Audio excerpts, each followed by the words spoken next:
Inconformados com a falta de propósitos inovadores, colaborativos e sustentáveis, inconformados com o status quo, assim nasceu o Grupo AX Innovation Experience, com o propósito de ser referência em novos conhecimentos sobre inovação por mais inclusão e oportunidades. Composto por líderes do ecossistema digital, o Grupo AX oferece conteúdo, inteligência e network para quem é inovador e empreendedor. Por meio de uma curadoria desenvolvida por especialistas atuantes, nossa missão é promover uma agenda de integração entre universidades, governo e mercado, em busca das melhores soluções para o desenvolvimento digital e sustentável. Estudos e pesquisas, revistas, artigos e e-books, eventos digitais e presenciais, podcasts e muito mais. Acesse grupoax.net e venha ao encontro à inovação.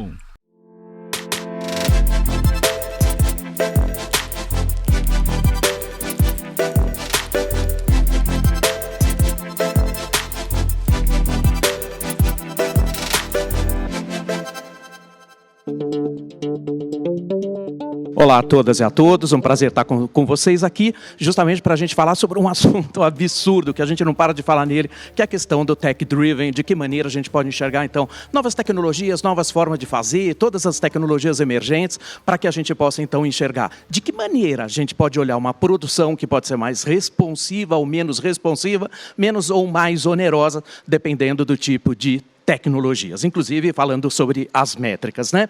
Eu quero dar boas-vindas a todos os nossos colegas que estão aqui hoje, né? A primeiro lugar, você, né, Gabriela? Prazer ter você aqui. A Gabriela, ela é Customer Experience Strategy Manager da Ambev.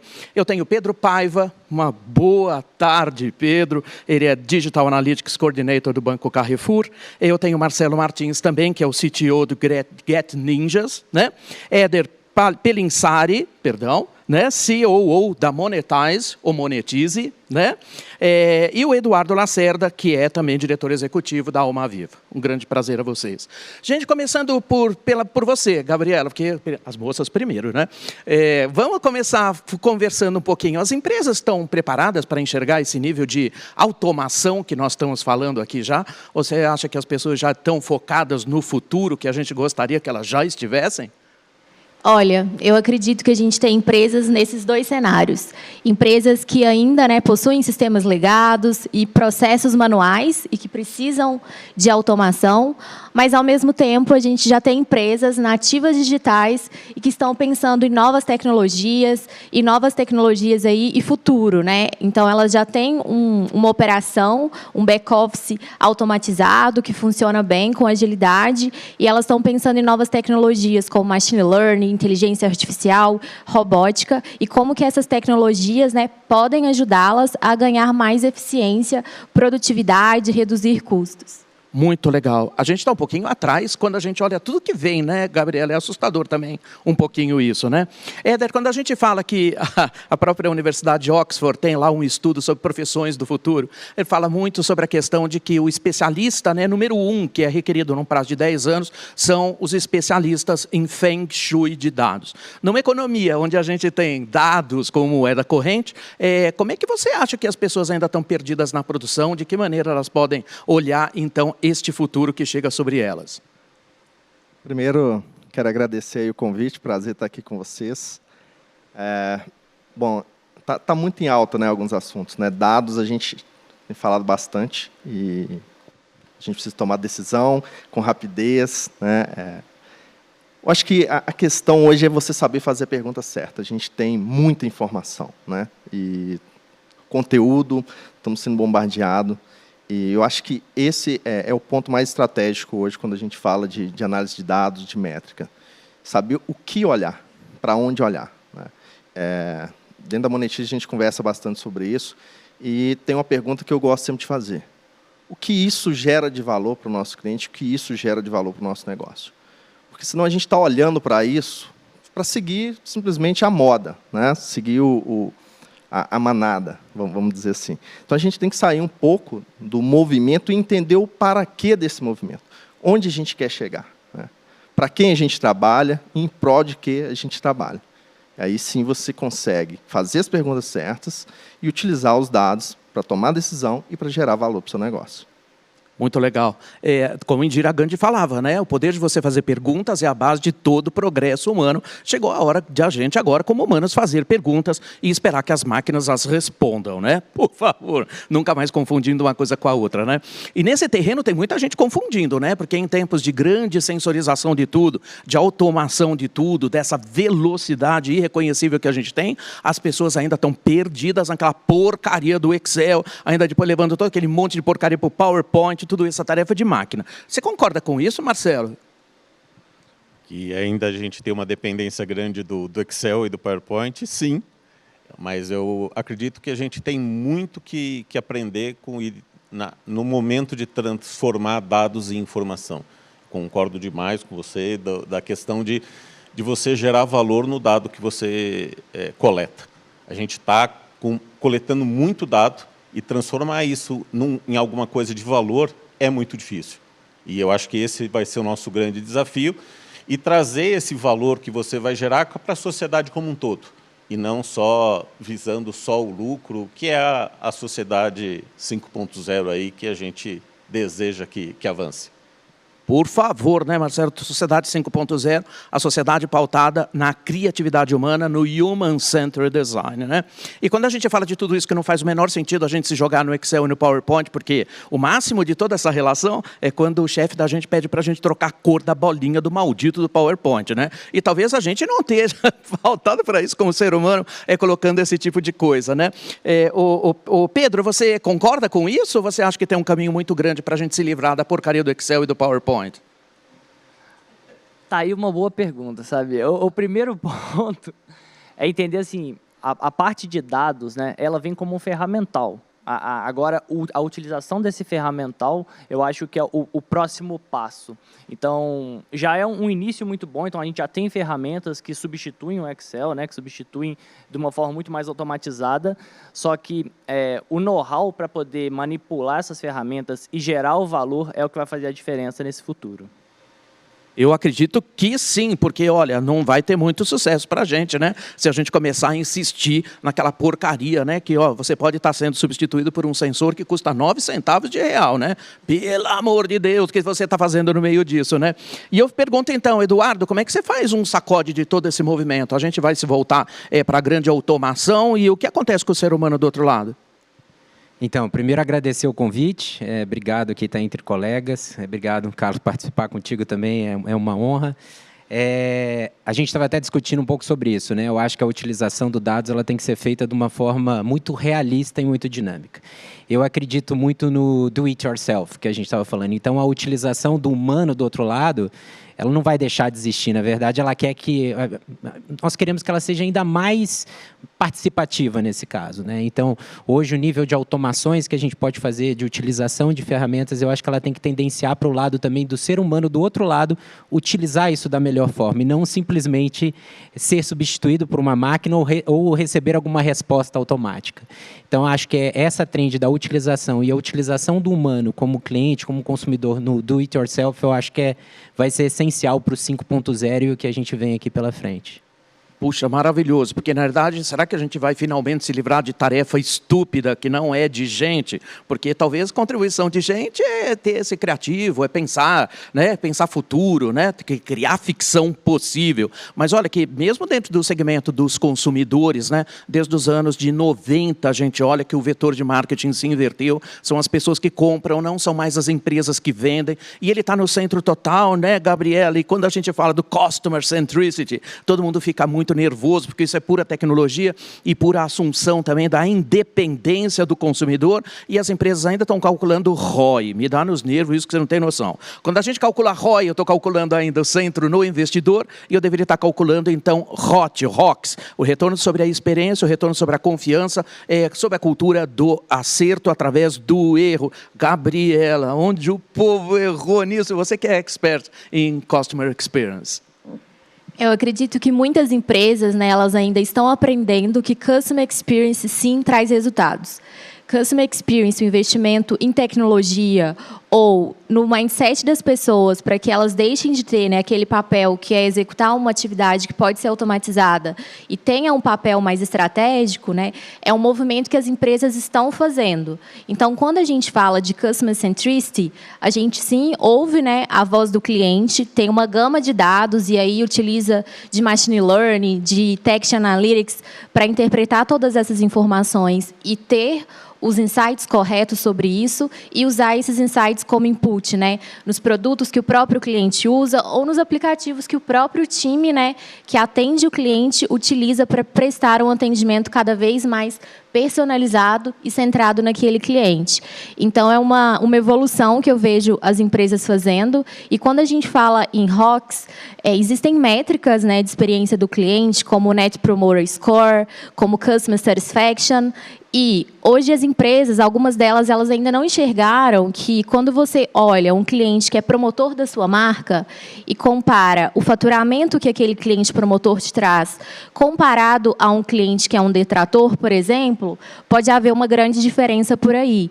Então, esse é só um exemplo de uma forma de você calcular o ROCs, né, da sua empresa. Muito legal. Será que a gente está preparado já para calcular o Delta Customer Lifetime Value? Porque agora, como ele é dono do relacionamento, né, Gabriela? Ele que determina o tempo de relacionamento com você. E não são mais as empresas que prendem qualquer um, né, que não queira estar lá, né? Então, quando a gente fala desse sacode todo, muitas coisas acontecem no meio do caminho, inclusive as coisas mais estranhas que a gente vê no mundo, e eu vou desafiar o Éder agora para colocar um pouquinho de um ponto. Gente, da noite para o dia, o intangível está ficando mais valorizado, né? Por causa da chegada, né, das moedas digitais e do blockchain, que de alguma maneira dá vida a um monte de outras tecnologias. Ô Éder, que mundo é esse que a gente está vendo que o intangível passa a ter mais valor que o tangível? É muito legal. Chega a ser um pouco filosófico, né? Eu acho que isso é uma construção. Se a gente pegar desde a primeira revolução industrial, quais são os objetivos que geram esses movimentos? E eu vou chegar lá na parte de blockchain, etc. A gente tem, né, a gente vive em sociedade, a gente tem necessidades, e a partir disso você busca soluções. E aí você vai incrementando soluções em cima da outra, né? A blockchain ela partiu de uma necessidade, né? Hoje, eu gosto muito de ler sobre o assunto, de você descentralizar, tirar esse poder central que as instituições tinham sobre a sua informação e distribuir. A partir de uma solução para um problema, começaram a se construir diversas outras soluções. Então, hoje a blockchain você utiliza para jogos, que está super em alta, os times estão lançando seus tokens para os fãs. Então, a gente tem que entender as ferramentas que são criadas e como a gente pode aproveitar para gerar diversas soluções. Então, esse intangível, né, ele se torna tangível a partir do ponto que a gente entende como aplicar esses conceitos dentro de um problema ou de uma necessidade, né, ou até de uma oportunidade, e propor soluções que vão tornar exatamente o intangível em algo tangível. Eu acho esse mundo uma piração, não é não? Porque, na verdade, a gente demora para compreender um monte de coisas, né? Porque, na verdade, as coisas vão chegando e elas vão atropelando a gente e talvez a gente não consiga entender. Eu queria ouvir a tua opinião, Pedro, porque, na verdade, você representa um banco. O que é, para um banco, esse monte de coisa intangível que tem no meio, né? Sabendo que os bancos adoram coisas altamente tangíveis, né? Como é que é isso? Bem, acho que o primeiro ponto é entender o conceito do intangível. À medida que a gente coloca ferramental capaz de capturar dados de diversas formas, né, a gente começa a dar um pouco mais de tangibilidade para aquilo que alguns anos atrás eram intangíveis. Então, assim, dados de diversas formas, dados comportamentais que antes era uma questão assim, a experiência do usuário e era uma coisa meio que absoluta do lado de lá. Hoje já não é mais. Hoje a gente consegue atribuir métricas para poder realmente dar um pouco mais de tangibilidade. E através da tangibilidade vem decisões, né? A gente começa a ter mais fatores de referência para tomar decisões em cima delas. Então, assim, o conceito de intangível está começando a transformar com a chegada do data-driven, né? E novas vertentes de dados. Muito legal. E a gente vai ver muito mais outras coisas chegando por aí, né? Com certeza. Isso é garantia de Rivotril eterno para todos nós, né? Porque a gente vai ter que, meu Deus, vamos ter que pensar muito na frente, né? Com a capacidade de atualização absolutamente geral, né? Marcelo, agora eu vou desafiar você. Você como da Get Ninjas, como é que você vê essas tecnologias ninjas sobre a gente, dando voadora na gente? Qual é o futuro que aponta tudo isso para a gente? É o Rivotril mesmo? É a tarja preta? É a tarja preta. Mas eu acho que cada vez mais o aprendizado de vida contínua, né? Você vai aprender a vida inteira, né? E quanto mais a gente conseguir incluir a sociedade como um todo nisso, vai ser mais importante. Eu acredito que o Open Banking, por exemplo, está fazendo com que mesmo os bancos tradicionais se reinventem, né? Então, você está conseguindo trazer a sociedade que era desbancarizada para dentro de uma sociedade que consegue trabalhar melhor com o mundo financeiro, que vai acabar incluindo a sociedade dentro desse papel. E a importância que a gente tem visto hoje de fundos de investimento, de conselhos de administração, olhando para o ASG, né, olhando para a sustentabilidade, para o social e para a governança corporativa, eu acho que traz uma mudança de rumo dentro das empresas. E tomara que a gente, como sociedade, como um todo, consiga evoluir esse ponto para que a gente realmente comece a ter um trabalho mais comum, né? Um trabalho menos centralizado em poucas empresas. Eu acredito que sim, porque durante a pandemia o ESG chega sobre a gente, né? Também veio um input muito sério do Fórum Econômico Mundial, colocando o novo zeitgeist, o espírito do nosso tempo, que onde a gente tem Covid e tem uma pandemia que mata muita gente, claro, que a gente tem que pensar, então, que a gente deveria colocar pessoas e planeta em primeiro lugar, todo o resto viria tudo depois, e o ESG surge como uma potência em torno disso, né? Eduardo, como é que fica isso do ponto de vista da alma viva, né? Os pontos de vista sobre ESG, né? Environment, Social and Governance. De que maneira os dados ajudam a construir este universo? A gente como uma companhia hoje, segunda maior BPO no Brasil e uma presença global e na América Latina, a gente tem dados como ninguém também. Logicamente, o poder dos dados não são nossos, são das empresas, mas uma das nossas tarefas também é, de alguma forma, eu como CDO da empresa, ajudar essas empresas a fazerem algo diferente com esses dados. Então, a utilização desses dados, tanto do comportamento que a gente tem, a própria Gabi falou da questão do Speech Analytics, do Test Analytics. Hoje a gente tem uma caixa de ferramentas enorme que a gente pode utilizar.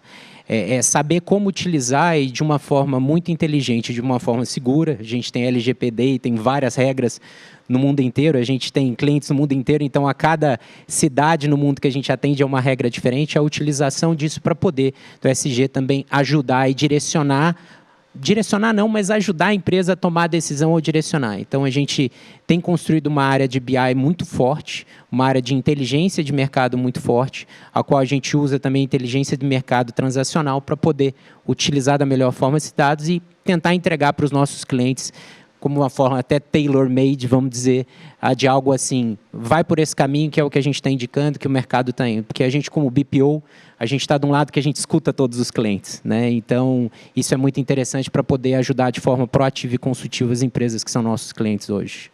Maravilhoso.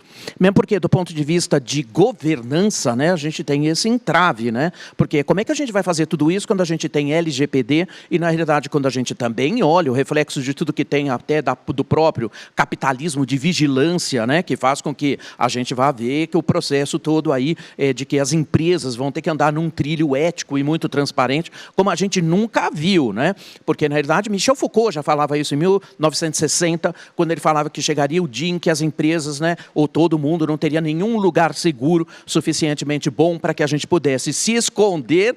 Bem-vindo, esse mundo é hoje, né? E de que maneira a gente, então, consegue criar valor quando a gente começa a ter estes entraves? É uma pergunta para todos vocês. Gabriela, eu começo por você e a gente segue a linha. Pode ser? Claro. Então, eu acredito que hoje, né, os clientes darem autorização para usar os dados dele ainda é uma incógnita, né? Alguns clientes te dão essa autorização, outros não. e você tem ali os próprios dados transacionais do cliente interagindo no e-commerce, por exemplo, no aplicativo, e você tem poder ali daqueles dados nas suas mãos. E aí, quando você pensa do outro lado, né, um usuário de um aplicativo ou um cliente de uma empresa B2B, por que ele te daria autorização para o uso desses dados? E aí eu volto muito no que já foi comentado. Caso você entregue valor para o seu cliente sobre esses dados, então, por exemplo, quando eu falo de uma rede de supermercado, se eu ajudar ali aquele cliente a entender o consumidor final dele e entregar para ele um dashboard com insights de sellout, por exemplo, com certeza ele vai ver valor naquilo, porque eu estou ajudando aquele meu cliente a alcançar o que é sucesso para ele, que é vender mais. Então, né, é difícil ele querer falar não para esse contexto, porque eu estou entregando muito valor para ele. Então, eu acho que fica nessa questão mesmo de entender cada cliente que você possui, entender a realidade dele, o que é sucesso para ele, e fazer o uso de dados para entregar esse valor, que é o sucesso desse cliente. Perfeito. Eu acho que um ponto, a gente que está, pensamos assim, do lado de cada coleta de dados, né, a gente tem uma visão meio, como é que eu vou dizer? Não é deturpada, mas assim, eu penso que quando a gente pensa em LGPD, ele vem para uma proteção que, apesar de que nossas empresas são empresas muito idôneas, né, o mercado da internet como um todo, ele vem como um viés que existe um mundo meio obscuro ali dentro. Então, assim, a proteção de dados ela é muito necessária e ela ajuda, inclusive, a gente, no que diz respeito à coleta, a ter uma concorrência correta, né? Vamos pensar que, à medida que temos empresas que não cumprem essas leis, elas trazem aí uma deslealdade em termos de concorrência, porque acaba coletando dados e utilizando dados coletados de uma forma não muito correta, que acabam atrapalhando o mercado como um todo, sabe? Eu vejo os dados coletados hoje do nosso lado, eu vejo que isso não só traz ganhos para a empresa que coleta, mas para o usuário, que acaba gerando aí uma experiência mais personalizada, uma experiência muito mais rica, e ajuda em termos de promoções, em termos de atingir aquilo que o usuário realmente está buscando. Eu acho que, tentando agregar um pouquinho o que a Gabriela disse, que o Pedro disse também, eu acho que existe um meio do caminho ainda. Existe quando você dá o opt-in para suas informações, existe quando você não dá o opt-in e na Deep Web ou em algum lugar suas informações são coletadas. Existe também quando você baixa um aplicativo numa store e você não tem paciência de ler 8 páginas de um mini contrato, a qual naquele mini contrato fala que você vai ser totalmente rastreado, vamos dizer. Existem leis entrando que cada vez mais, mesmo que sejam pequenas letras, você precisa dar essa autorização, que eu acho que vai melhorar na questão da confiança. E indo para o lado que a Gabi falou, é exatamente isso. A utilização, eu gosto muito como cliente, eu sempre penso isso na questão da empatia, se colocar no lugar, quando eu tenho meu carro e eu sou antecipadamente informado que a pastilha do meu freio está acabando, é bom eu ir para a concessionária. Eu acho isso fabuloso. É uma questão de segurança. Mas, ao mesmo tempo, alguém me ligar para alguma outra coisa que não seja do meu interesse, às vezes eu acho meio intrusivo. Então, eu acho que é isso. A gente tem que, vamos dizer, é igual você brinca, né? A gente utilizar a medida do Rivotril certo para cada momento, entendeu?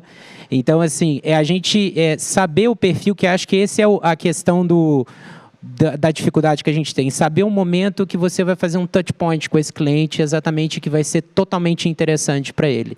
Então, eu tenho uma série e hoje é muito difícil. Hoje você não tem mais assim, é muito fácil, vamos segmentar os clientes A, B, C e D. Hoje não existe mais isso. Não tem mais palavra no vocabulário para segmentação, né? Então, eu acho que é esse o desafio. Então, a utilização de dados, ela é muito importante, mas eu acho que o touch point da utilização construtiva desses dados, que é o desafio. É o desafio onde a gente... Eu acho que isso não vai ser para agora, isso vai ser muito pela frente. Bom, muito legal aí, já trouxeram pontos aí, eu vou buscar uma outra abordagem, porque muitas vezes a gente se vê só num papel, né? O que eu quero dizer? Como líderes aqui e que têm o papel de coletar dados, nós também somos cidadãos, né? Nós temos os nossos dados e a gente quer sigilo, quer proteção, e a gente quer ter a certeza de que aquele dado está sendo utilizado com a finalidade correta, né? É o que ele disse, eu não quero comprar um veículo e receber oferta de internet, né, de telefone. Então, eu espero que chegue uma oferta associada àquilo, né, para melhorar a minha experiência. E a gente não coleta só dados, só informações, quando a gente fala de LGPD. A gente coleta comportamento também, né? E a regulação ela é muito importante para definir esses limites, né, até onde a gente pode ir, até onde eu estou fazendo isso sem desrespeitar esse direito individual de privacidade, né, que a gente vive num momento que isso está sendo muito colocado à prova, né? A gente está aqui diante de várias câmeras, mas em todo momento tudo que a gente faz está sendo exposto, exibido, e muitas vezes a gente perde a privacidade. E a internet, ela, nesse ponto, ela tem essa fragilidade, e eu acho que a LGPD ela é muito importante a gente entender, né, e aplicar corretamente no papel aqui de quem usa dados para oferecer um serviço, um produto e oferecer uma boa experiência para o cliente, mas sempre respeitando esses limites adequadamente, né? Eu vou coletar o seu dado, sim, mas com a finalidade correta, respeitando ali o seu direito de não querer ter esse dado coletado. Enfim, eu acho que esse ponto é super importante, a gente entender os dois lados da moeda. O papel que a gente tem como dono da informação e o papel como negócio, para a gente poder fazer uma oferta real de valor para o nosso cliente. Eu concordo plenamente. Acho que o grande problema hoje é o dilema que a gente vive com a informação que a gente tem na mão, né? Você, ao mesmo tempo que você quer democratizar o uso do dado para fazer o melhor uso possível desse dado, ao mesmo tempo você precisa anonimizar esse dado a um ponto que você não prejudique a privacidade de cada um. Eu acho que esse é o maior desafio que a gente tem hoje, diante desse mundo de coleta de dados que a gente tem. Como que a gente faz com que a gente mostre e use esses dados sem ter com isso uma invasão da privacidade de cada um? Eu acho que você precisa, dentro da sua empresa, democratizar o uso desses dados para que você tenha um melhor negócio e uma maior assertividade no teu negócio, mas, ao mesmo tempo, você tem que ter muito respeito por esse dado. E é uma área muito cinza, né, se eu puder completar, porque quando a gente pensa, assim, até o limite onde a gente pode coletar e utilizar esses dados, não tem as regras muito bem definidas. Óbvio, existem as coisas que são óbvias, né, que assim, utilizar dado de uma maneira pejorativa não é o foco, mas no que diz respeito à minúcia, ainda não está 100% claro. A LGPD é muito nova, a GDPR é muito nova. Então, assim, eu acho que cada vez mais a gente solidificar esses conceitos traz ganhos para as duas partes, sabe? Quem está utilizando os dados, quem está fornecendo os dados, e no fim das contas o objetivo é uma personalização mais eficaz e trazer um ganho para o cliente final. É construtiva, né? Tem aquele caso emblemático, né, que aconteceu com um grande varejista nos Estados Unidos, foi que a filha começou a procurar coisa de neném e chegou uma carta e o pai soube que ela estava grávida pela carta desse grande varejista. Então, é um caso super emblemático, todo mundo fala deles, mas é um caso essencial que mostra a utilização dos dados que a empresa achou que era construtiva, que a cliente também iria achar construtiva, mas tinha um pai no meio do caminho que não sabia que ela estava grávida. Então, passou de ser uma possível experiência positiva para uma experiência que eu acho que deve ter gerado alguma discussão familiar. Mas eu concordo com o Pedro totalmente. Esse trilho é onde a gente conseguiu utilizar dessa melhor forma e que, do outro lado, a gente tem um feedback, né, se foi positivo ou se não foi, né?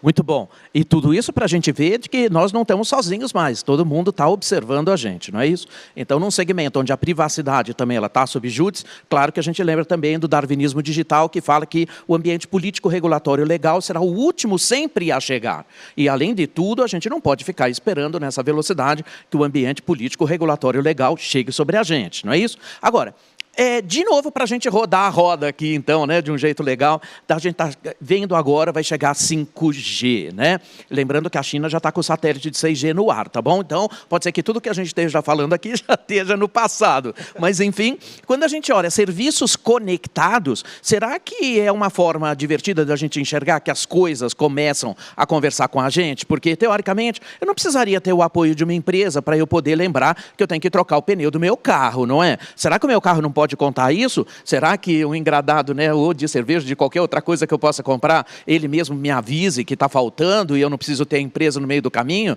Como é que é serviço conectado na indústria de vocês? É uma perturbação turbo, depois o Rivotril litrão eu mando. Bem legal. Bom, eu acho que junto com o 5G a gente fala muito de internet das coisas, né? Que é como a gente conecta todos esses dispositivos, seja na sua casa, seja no estabelecimento, como um bar. E eu acho que tem muitos benefícios aí nessas tecnologias e que estão muito pouco exploradas. E um dos benefícios que eu vejo é principalmente em termos de acessibilidade. Pessoas que, por exemplo, né, são deficientes visuais, quando você utiliza de internet das coisas dentro da casa dessa pessoa para facilitar, né, o dia a dia dela, seja apagando ou acendendo a luz, que é um exemplo super básico, né, de internet das coisas, mas lembrando de um produto que está faltando na geladeira, eu acho que assim, tem muitos benefícios e é uma área muito pouco explorada. Falando do varejo, né, a gente também vê inovações específicas, no meu caso, em cooler. Então, a gente está falando do cooler do futuro. Como que é esse cooler, né? Essa geladeira? Já sofreu algumas inovações ao longo do tempo, mas no futuro, com certeza, o próprio cliente, o dono de um ponto de venda, ele vai saber ali, né, dos produtos que ele tem mais costume de comprar, quais estão faltando, ou até mesmo qual o posicionamento, né, correto ali dos produtos para que ele tenha uma venda maior de acordo com o consumidor final e os produtos que saem mais naquele tipo de estabelecimento. Então, enfim, eu acho que quero ouvir mais aqui dos meus colegas panelistas, exemplos na indústria deles, mas no meu caso eu vejo isso já se tornando uma realidade também. Eu acho que quando a gente pensa na chegada do 5G, né, eu levo para um viés mais de enabler, né, de facilitador. Então, a premissa para a gente ter a evolução, para a gente ter o uso de dados, a coleta de dados, o uso de IoT, né, de internet das coisas, enfim, é ter o ferramental e, vamos chamar assim, a base que sustenta esse uso e essa coleta. Então, eu tenho a visão que o 5G e futuramente o 6G, ele vem cada vez mais para facilitar e popularizar esse acesso. Igual o computador foi um dia, onde era muito elitista, era muito específico, e depois, hoje em dia, não tem uma casa que não tenha um computador. Pensando em exemplos, né, assim, acho que a maior parte das pessoas sabe de grandes varejistas que utilizam, principalmente fora do Brasil, né, que investiram em um viés tecnológico, às vezes para coletar esse tipo de dado via IoT, né, assistente pessoal e afins, em prol de oferecer a melhor, de novo, experiência para o usuário. Então, assim, usando a tecnologia em prol de conseguir fornecer o melhor resultado. Acredito que tem muito esse viés. Até coincidência, né, Carlos? A gente estava falando disso ali tomando um café, né? Eu concordo muito com o Pedro falou que quando a questão do 5G vem, ele vem para, não vou falar dessa forma, mas ou popularizar ou digitalizar, a gente pode usar aqui 35 palavras diferentes. Mas eu acho que a tecnologia que a gente já tem hoje, a acessibilidade, dá para fazer tudo isso que a gente falou aqui agora. Mas, logicamente, o 5G vem para ajudar, às vezes, em uma operação robótica que eu vou fazer, que vai ter uma latência de internet melhor, com certeza. Ou outras coisas. Eu sou um cara que ando de rally, a gente usa internet via satélite. Então, o 5G já vai ajudar isso. Ou quando você estiver no seu carro numa estrada e tem um acidente ou uma pane elétrica, você consegue ter uma acessibilidade maior de poder falar com alguém para te ajudar naquele momento e você não ficar na estrada parado. Então, acho que vai aumentar, vai ter essa expansão da acessibilidade. E, logicamente, assim, tudo depende do perfil, da utilização, de o que a gente pode utilizar de internet das coisas. Eu tenho na própria minha casa, eu que sou aficionado com isso, faço compra pelo meu assistente e tudo, já minha esposa não. Minha esposa gosta de ir no supermercado. Então, exatamente, às vezes dentro do mesmo ambiente são distintos, né? Então, acho que o 5G vem muito para ajudar. Vai depender do ferramental que a gente vai ter por trás do 5G, como eu também concordo contigo quando você fala que não precisava do 5G para ter obrigatoriedade em escola, nisso tudo, né? Mas vai ajudar e com certeza vai ajudar. E eu acho que tendo essa acessibilidade, as pessoas saberem como utilizar, e nós como empresa dessas ferramentas e esse caminho, eu acho que tende a ser um sucesso, mas nós estamos falando aí de 2023, 2024. Bom, 5G... eu acho que é uma questão de infraestrutura, né?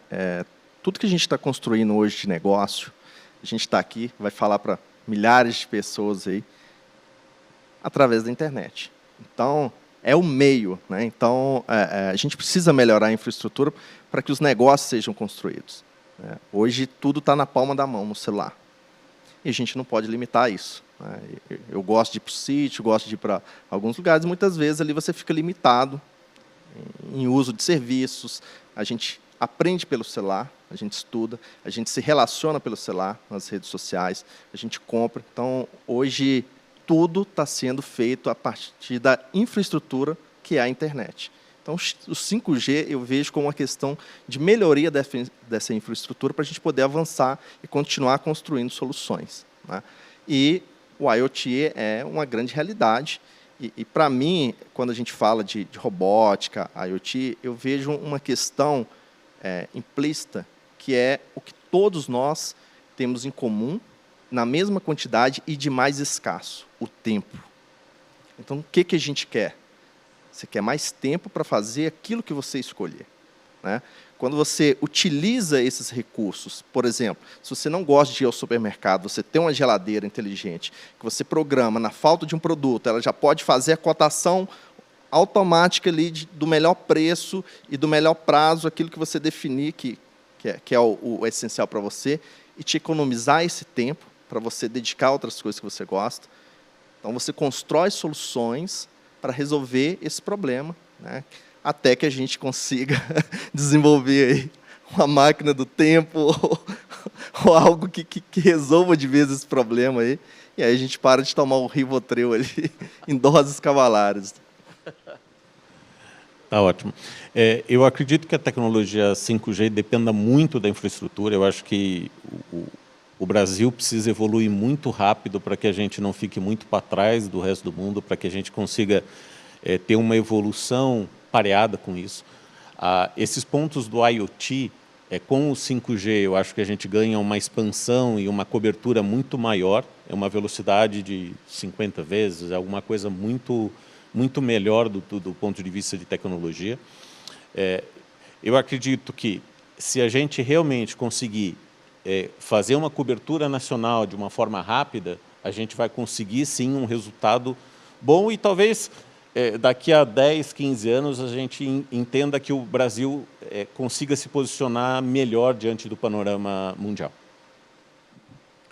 Que nem falava um grande especialista, um autor maldito, que é o Larry Downes, ele sempre fala que países muito corruptos detestarão a tecnologia para todo sempre. Pode ser que tenha algum, né, respiro de semelhança com isso, né? Porque onde tem muita tecnologia, tem muita educação e também tem muita pesquisa e muito desenvolvimento, né? Além de tudo, quando a gente fala também, Gabriela, tem umas coisas engraçadas acontecendo, tá? Você sabe que já tem grupo de pessoas conectadas pelos cérebros, né? E todo mundo acha estranho isso, porque fala assim, por que eu tenho que me conectar com você pelo meu cérebro? E as pessoas falam assim, eu não tenho tempo para nada, né? Que nem a gente está falando aqui, não tenho tempo para nada, que a gente está sendo engolido pelo tempo. E talvez a forma com que a gente olha nossos cérebros conectados entre todos nós, talvez seja a maneira mais divertida da gente, pelo menos, ter tempo de trocar ideias. E a gente fica sempre enxergando de que maneira vai ser a LGPD disso, né? Porque se o povo fala que o WhatsApp destrói relacionamentos, imagina o dia que eu conseguir ler o que você pensa e o que passa na tela mental sua. Meu Deus, eu morro de medo, de verdade, né? É altamente distópico. Isso é o próximo filme de ficção que a gente vai ver. Então, conversando sobre tudo isso, qual a opinião de vocês? Agora a gente começa de você para cá, falando, será que as métricas também passaram a ser um assunto das máquinas? O cálculo, sim, né? O cálculo das métricas, com certeza, passa pelas máquinas, mas a interpretação da métrica, o uso correto daquela informação para trazer uma decisão melhor de negócio, passa também pelo ser humano. Eu acho que o que eu mais tenho esperança que a sociedade 5.0 traga para a gente é essa interação melhor entre máquina e humano. E se você conseguir realmente que isso seja mais equilibrado, você vai conseguir trazer um resultado melhor para a gente. Essas métricas todas precisam, sim, ainda de um racional, né? Tem alguns exemplos, né? Você deu um exemplo bom ali de coisa engraçada, né, da questão da gravidez da menina, mas a gente tem, às vezes, um robô que faz uma interpretação de um atendimento e que depende muito da cultura e de quem o escreveu, né? Ele não tomou todas essas decisões sozinho. O programador tem também vieses, né? E esses vieses, às vezes, trazem problemas culturais. Então, se eu tenho uma cultura chinesa que é diametralmente oposta à nossa, ocidental, e esse programador é chinês e fez uma programação de um bot dessa forma, você vai trazer um resultado cultural diferente do que você espera do mundo ocidental. Então, a métrica, sim, é um problema interessante e importante da máquina, mas eu acho que sempre vai ter ali. Sempre não sei, né? Que o futuro não dá para saber. Mas eu acho que precisa, sim, de um humano para ajudar usar essa métrica da forma correta. Eu queria pedir um favor a vocês agora, inclusive para você, a gente está chegando quase no finzinho aqui da nossa jornada. Você não quer aproveitar de deixar suas palavras finais para a gente já arrematar, então, de tudo isso, grudando o assunto um no outro e dizendo, ok, como é que é o futuro de tudo isso? Qual é a sua mensagem para a gente não dormir nunca mais? Bom, eu queria agradecer muito a participação, foi muito, muito gostoso participar e conversar com vocês. Eu acho que o futuro está se desenhando, eu acho que tem um mundão aí para a gente interpretar. A gente não pode mais pensar em parar de aprender e parar de inovar e se reinventar todo dia. Eu acho que o meu recado é nunca pare de aprender. Bom, eu acredito que a aplicação de métrica, ela pode ser... A máquina pode tomar o tipo de decisão. Eu acho que a gente tem que definir os limites, né? Aí eu acho que a gente entra até em algumas discussões éticas. Assim como alguns anos atrás, né, a ciência desenvolveu a clonagem, houve a discussão até onde isso poderia ser aplicado, até onde isso era ético.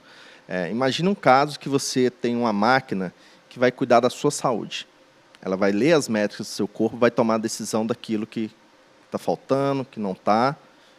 Até aí, tudo bem.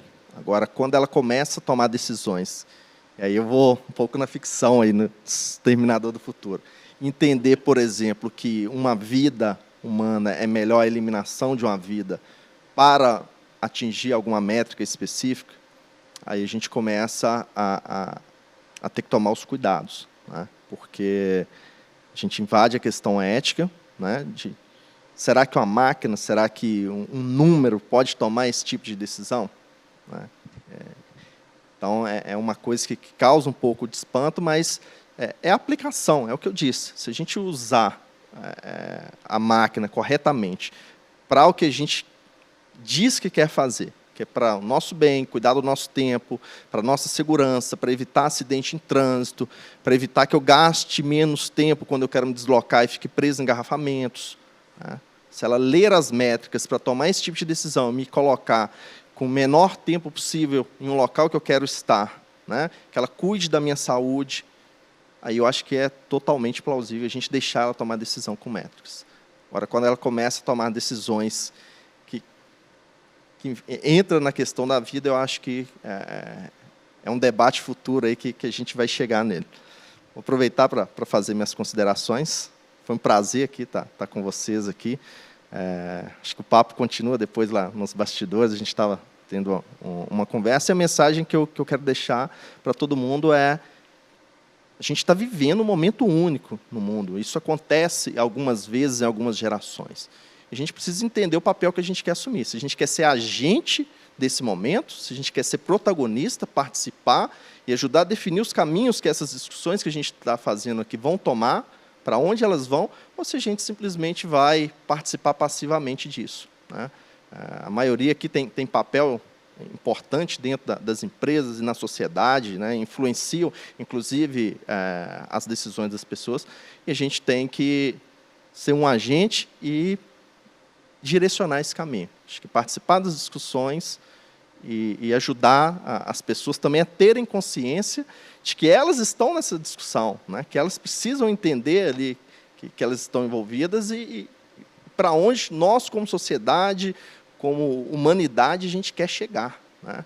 Porque, afinal, tudo que a gente está discutindo fala da nossa vida, da nossa existência. Então, a gente tem que saber muito bem onde a gente quer chegar.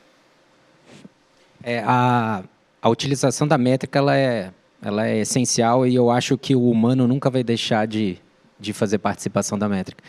A gente já viu tomadas de decisões que deu em alguns desastres, como queda de avião, ou decisões de segurança por métricas, ou por alarmes que não foram verificados. Mas, ao mesmo tempo, também a gente vê as mesmas coisas por decisão humana. Então, eu acho que a utilização dessa visão humana, em ter o touch humano também com a ajuda, e principalmente numa tomada de decisão mais rápida, numa visualização mais rápida, numa visão de futuro, que eu acho que é essencial. E o essencial também, e aí quando a gente fala em métricas para um acompanhamento de um negócio numa empresa, a gente vê muitas empresas querendo fazer, por exemplo, um Balancing Scorecard de 18 indicadores, 18 métricas diferentes. Está aí também um segredo exatamente de qual é o objetivo, onde quer chegar, fazer uma definição clara, uma métrica clara, um conceito claro, para poder, junto com a máquina, tomar o maior caminho mais rápido, né?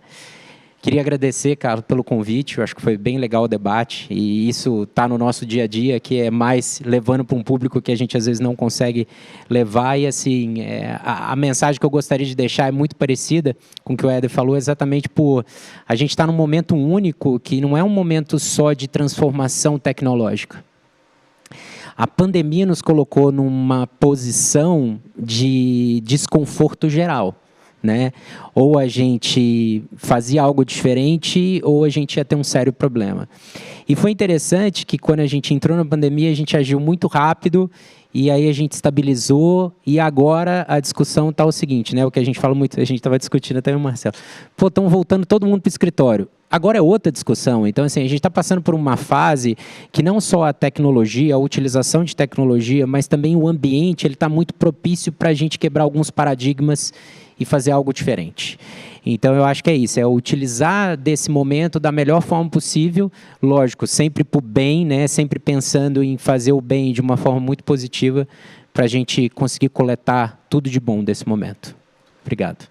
Eu concordo com tudo que os colegas falaram. Eu acho que um ponto que eu acrescentaria é que, assim, pelo menos, está tudo muito mudando, né? Mas pelo menos para o próximo ano eu não vejo métrica aí conectada, a decisão de interpretação da métrica conectada à tecnologia, ao ferramental, né? Às máquinas. Eu ainda acho que ainda tem um viés de criatividade e muito o que o Marcelo falou sobre cultura e do momento, né? Que é muito relevante nessas decisões baseadas nas métricas. Mas está tudo mudando, né? Assim, como a velocidade como que as coisas mudaram lá de 2 anos, 3 anos para cá foi absurda. Não que isso não aconteça historicamente, mas em especial nesses últimos 3 anos foi bem acelerada. Pensando em considerações finais, primeiro agradecer toda a organização do evento, agradecer os colegas que estão aqui fazendo essa troca muito rica. Um ponto que eu tenho de deixar de mensagem aqui é, com a mudança, uma coisa que acho que todo mundo pode esperar são novas oportunidades. Então, assim, se a gente souber abraçar, e abraçar com ética, abraçar com qualidade, tem oportunidades demais para serem exploradas, sabe? Tanto a tecnologia está facilitando isso, quanto o momento. O momento está muito positivo no quesito de novas mudanças. Perfeito. Acho que meus colegas panelistas aqui fizeram ótimas considerações, mas para complementá-los, eu acho que quando a gente fala de máquinas, os países estão em um nível diferente relacionado a esse assunto. Por exemplo, nos Estados Unidos, hoje já existe robôs que fazem, inclusive, cirurgia no coração. E, é claro, com apoio de um humano, né? Então, eu acredito que esse modelo híbrido de uma máquina junto com uma inteligência humana é o que tende, né, a ter mais sucesso no futuro. Um outro exemplo em que o uso de máquina ele é muito positivo é em regiões de vulcão ou regiões, né, que a presença de um humano ela tem um risco muito alto. Então, nesses casos, você ter uma máquina que tome as decisões é muito importante, né? Porque eu estou falando ali de salvar uma vida humana e de ter uma máquina ali tomando as decisões naquele cenário que é super complexo, né? Arriscado.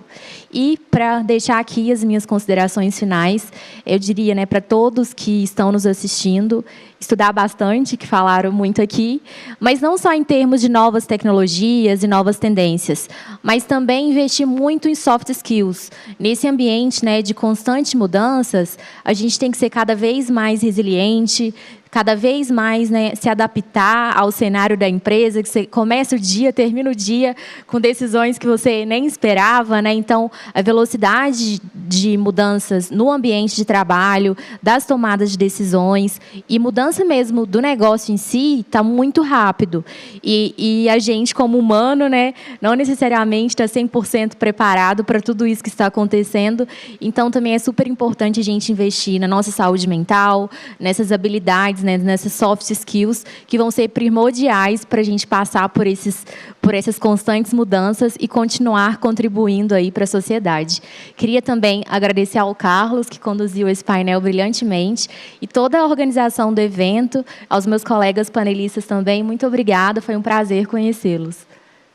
Muitíssimo obrigado. Nós vamos deixando aqui nosso abraço a todos vocês que acompanharam o nosso painel. Muitíssimo obrigado a todos os panelistas por virem aqui, serem malcriados, colocar o dedo na ferida, né? Para a gente poder discutir numa escala mais turbo e tudo que a gente tira daqui, que ser tech-driven é entender exatamente o papel do humano e da máquina, né? Humanos para pensar, máquinas para simular, humanos para criar, máquinas para responder, e a gente nunca mais, né, confundindo uma coisa com a outra. Androritmos e algoritmos são coisas diferentes, né, Gabriel? Por isso que a gente precisa trazer saúde mental para a gente pedir ao tempo um pouco mais de tempo, para que a gente ganhe tempo, para ter tempo, para a gente ganhar novos tempos. Não é isso? Eu deixo um mega abraço a todos vocês, muito obrigado por vocês nos acompanharem e continue com a gente que tem mais pau, pedra e bomba que vem por aí. Até já!